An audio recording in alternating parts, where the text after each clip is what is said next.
강의가 도움이 되었다면 구독과 좋아요를 부탁드리겠습니다.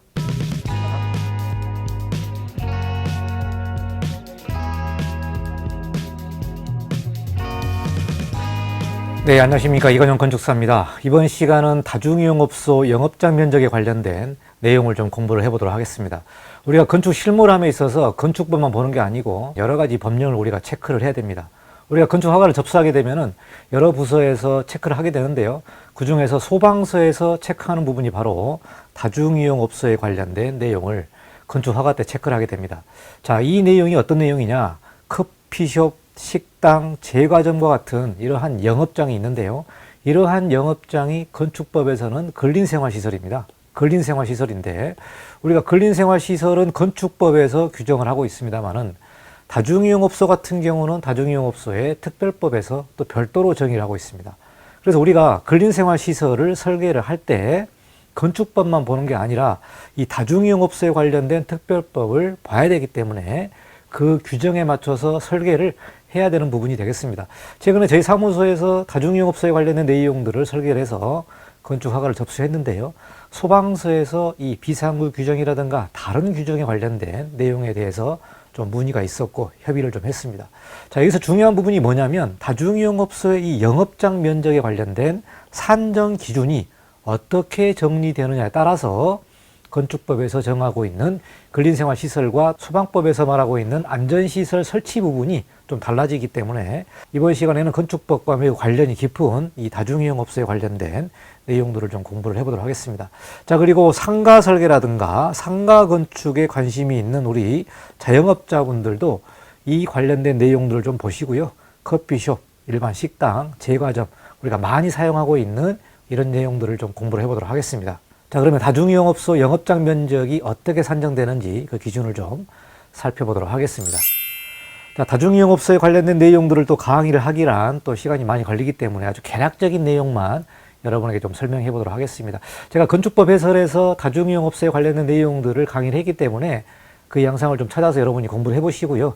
아주 개략적인 것만 제가 살펴보도록 하겠습니다. 자, 다중이용업소는 다중이용업소의 안전관리에 관한 특별법에서 정의를 하고 있습니다.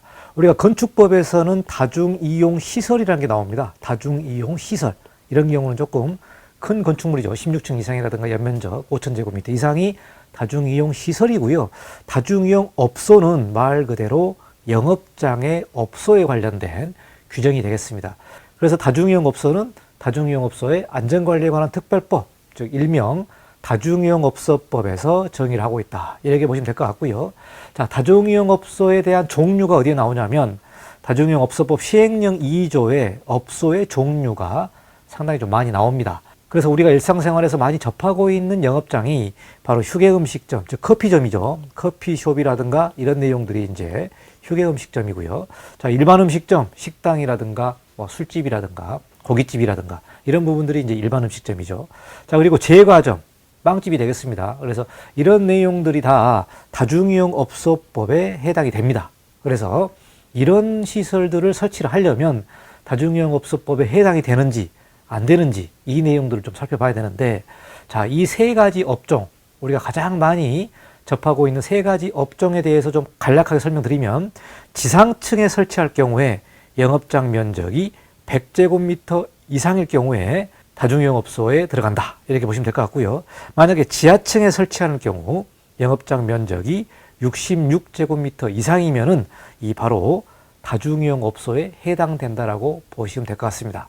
그러니까 지상에 설치할 경우에는 99제곱미터까지 설치를 하게 되면은 다중이용업소에 안 들어가는 것이고, 지하층 같은 경우도 65제곱미터까지 설치를 하게 되면은 안 들어가는 것입니다.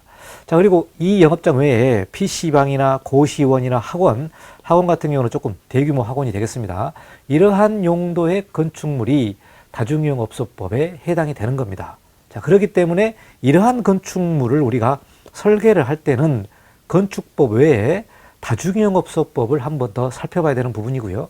자, 이 부분은 이제 건축 실무를 하면서 이런 용도를 설계해 보신 분들은 아마 경험이 있을 것이고, 아직 경험하지 못한 분들은 이 내용을 보시고 이러한 건축물을 설계할 때에 잘 살펴봐서 설계를 진행해야 되겠습니다.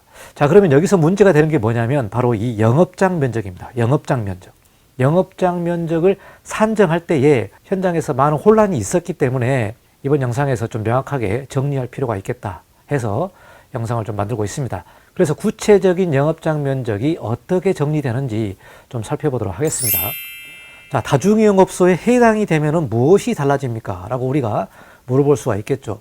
다중이용업소에 해당이 된다면 다중이용업소에서 설치해야 되는 소방시설, 그러니까 소방시설과 비상구와 영업장 내부 피난 통로와 그 밖에 안전시설을 설치를 해야 됩니다.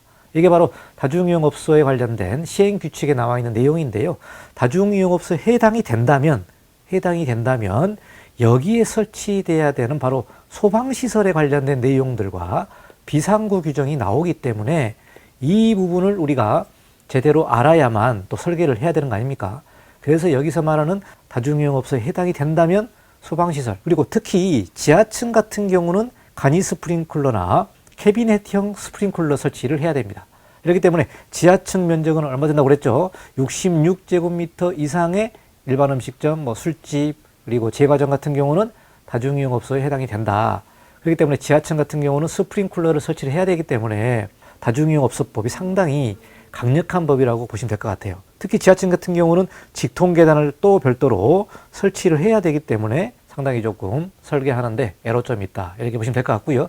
여기 사진에 보시는 것처럼 지상층에는 이렇게 비상구를 설치를 해서 완강기를 설치할 수 있는 공간을 마련해야 되고, 여기도 보시면 이제 비상구로 나가는 주요한 설치 내용들이 나와 있습니다. 이러한 시설들을 설치를 해야 되기 때문에 우리가 건축 허가를 접수하게 되면 이런 부분들도 협의를 해야 된다, 이렇게 보시면 될 것 같고요. 아주 개략적으로 다중이용업소에 해당이 된다면 이런 부분들이 적용된다, 이렇게 보시면 될 것 같습니다.